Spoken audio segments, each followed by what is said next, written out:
Students, Assalamu alaikum. This is chemistry class for grade 10 and we are doing chapter number 12, hydrocarbons. Today we are going to do the properties of alkanes. Alkanes molecules are essentially non-polar. They are less dense than water and are insoluble in it. जैसा कि हम जानते हैं कि polar में dissolve होते हैं और नॉन पोलर में. Because alkanes are non-polar, that's why they do not dissolve in water, because water is a polar molecule. Chemically, alkanes are unreactive towards most ionic compound और ज़्यादातर ये ionic compounds के साथ react नहीं करती. This lack of reactivity makes them useful solvent. इस वजह से ये useful solvent होते हैं. For instance, hexane is used to extract vegetable oils from corn, soybeans, cotton, seeds, etc. Alkanes containing up to 4 carbon atoms are colorless, odorless gases. 4 तक जो alkanes हैं वो क्या हैं? Gases हैं, जिनमें नंबर 4 कार्बन तक और ये कलरलेस होते हैं और odorless यानी इनकी कोई स्मेल नहीं होती. Alkanes with containing 5 to 17 atoms are colourless odourless liquid. अब 17 तक 5 से 17 तक क्या है? कलरलेस ऑर्डरलेस लिक्विड हैं. और higher alkanes are solids which are also colourless and odourless, यानी 17 से जो अपवर्ड हैं they are all solids. First property is halogenation. Hydrogenation is addition of hydrogen. Halogenation is addition of halogen molecule. Now we start. Although unreacted towards ionic substance, ionic substance से ये react नहीं करती. Alkanes readily react with halogens. ये halogen के साथ react करती हैं in sunlight. The reaction of alkane and a halogen is a substitution reaction in a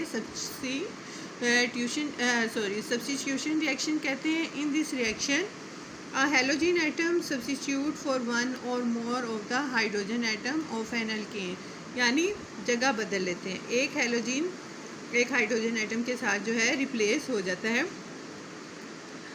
for example the reaction of methane and chlorine in diffuse sunlight occurs as follow. अब आपने ये फ़र्क रखना है कि डिफ्यूज सनलाइट यानी direct sunlight नहीं होती और एक रिएक्शन और दूसरा होता है डायरेक्ट सनलाइट में. अभी हम कर रहे हैं डिफ्यूज़ में, यानी जिसमें डायरेक्ट नहीं है. अब ये क्या है, आप गौर से देखें. CH4 + Cl2. अब Cl2 क्लोरीन आइटम में कन्वर्ट होगा. CH4 से एक हाइड्रोजन रिलीज़ हो जाएगा और आप इसको मैं आपको ऐसे दिखाती हूँ कि जैसे ये इस CH4 से ये इतना क्लोज नहीं है, यहाँ से CH3 और एक H और Cl2 में कन्वर्ट हो जाएगा 2Cl. ठीक है, ठीक. अब ये एक CH3 के साथ एक Cl अटैच हो जाएगा तो ये CH3Cl बन जाएगा और दूसरा Cl जो है, जो यहाँ से एक H रिलीज़ हो गया उसके साथ मिलके ACl बन जाएगा.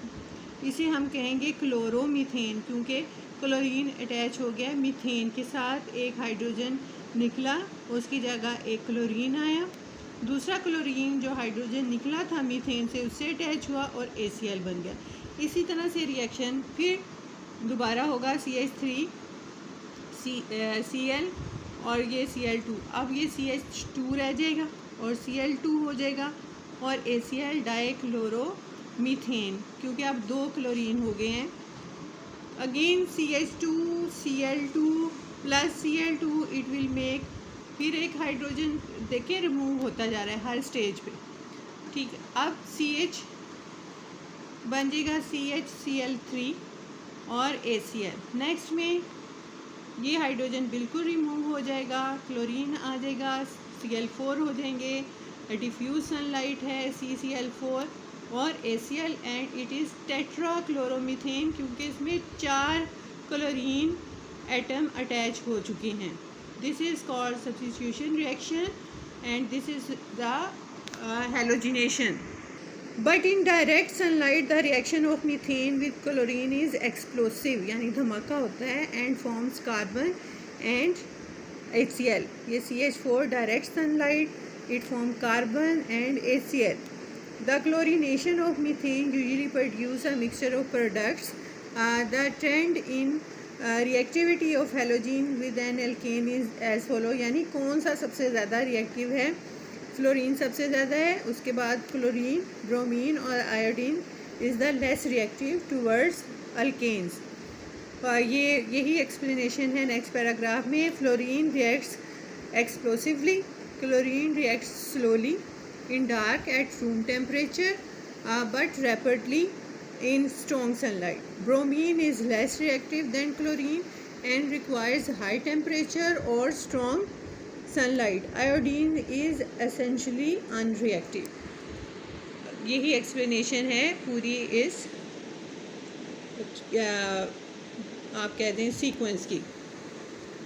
Next is a combustion. Combustion आप आमतौर पे जलने को कहते हैं, और अगर आप इसको डिफ़ाइन करें तो इसको आप कैसे डिफ़ाइन करेंगे?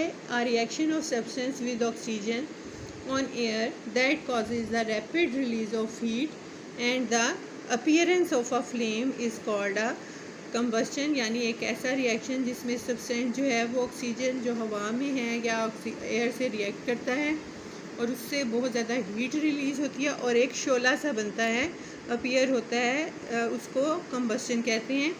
Complete combustion of an alkane produces carbon dioxide, water and heat.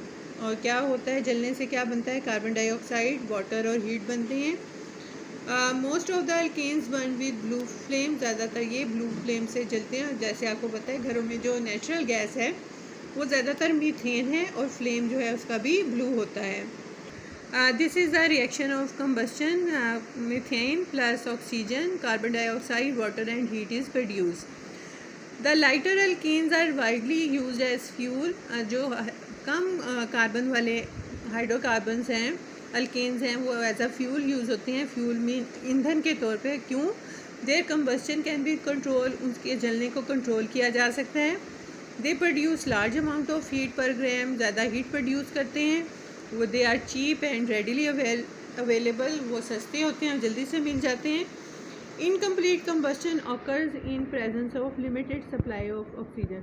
जाहिर है जब ऑक्सीजन पूरी तरह सप्लाई नहीं होगी तो कंबस्टन भी कंप्लीट नहीं होगा. Incomplete combustion of methane gives carbon monoxide, carbon and water. This is the reaction for the incomplete combustion.